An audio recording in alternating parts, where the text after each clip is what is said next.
एका वरिष्ठ IPS अधिकाऱ्याचा त्याच्याच कार्यालयातील एक खासगी व्हिडिओ व्हायरल झाल्याने सध्या संपूर्ण देशाच्या पोलीस दलात मोठी खळबळ माजली आहे। वर्दीची प्रतिष्ठा धुळीला मिळवणारा हा प्रकार CCTV कॅमेऱ्यात कैद झाला असून यामुळे प्रशासकीय यंत्रणेची झोप उडाली आहे।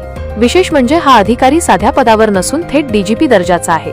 या धक्कादायक कृत्याचा व्हिडिओ सोशल मीडियावर वाऱ्यासारखा पसरल्यानंतर आता राजकीय वर्तुळातूनही संतप्त प्रतिक्रिया उमटू लागल्या आहेत। पोलीस दलाचा सन्मान राखण्याची जबाबदारी ज्यांच्या खांद्यावर आहे तोच अधिकारी आपल्या केबिनमध्ये एका महिलेसोबत आक्षेपार्ह स्थितीत पाहायला मिळत आहे।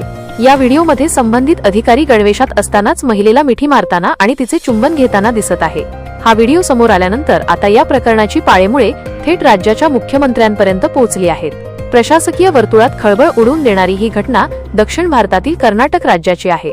कर्नाटक पोलीस दलातील वरिष्ठ IPS अधिकारी डॉक्टर रामचंद्र राव यांचा हा व्हिडिओ सध्या वादाच्या भोवऱ्यात सापडला आहे।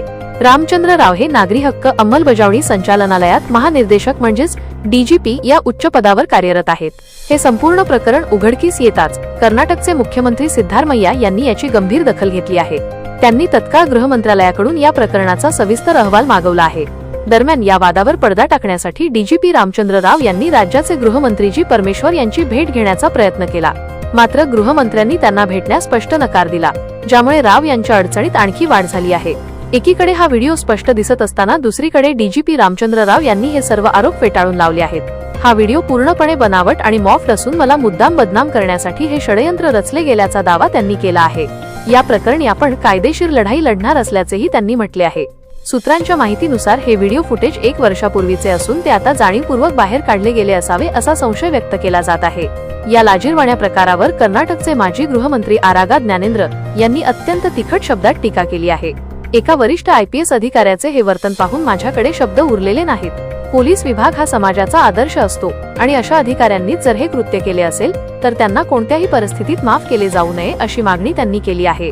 रामचंद्र राव हे नाव वादात सापडण्याची ही पहिलीच वेळ नाही। यापूर्वी त्यांची मुलगी आणि दाक्षिणात्य अभिनेत्री राण्या राव हिला विमानतळावर सोन्याची तस्करी करताना पकडण्यात आले होते। मार्च 2025 मध्ये या प्रकरणामुळे रामचंद्र राव यांना सक्तीच्या रजेवर जावे लागले होते। राण्याने आपल्या वडिलांच्या पदाचा गैरवापर करून तस्करीचे नेटवर्क तयार केल्याचा आरोप तपासात करण्यात आला होता। आता या नवीन व्हिडिओ प्रकरणामुळे राव यांचे पोलीस दलातील करिअर धोक्यात आले आहे।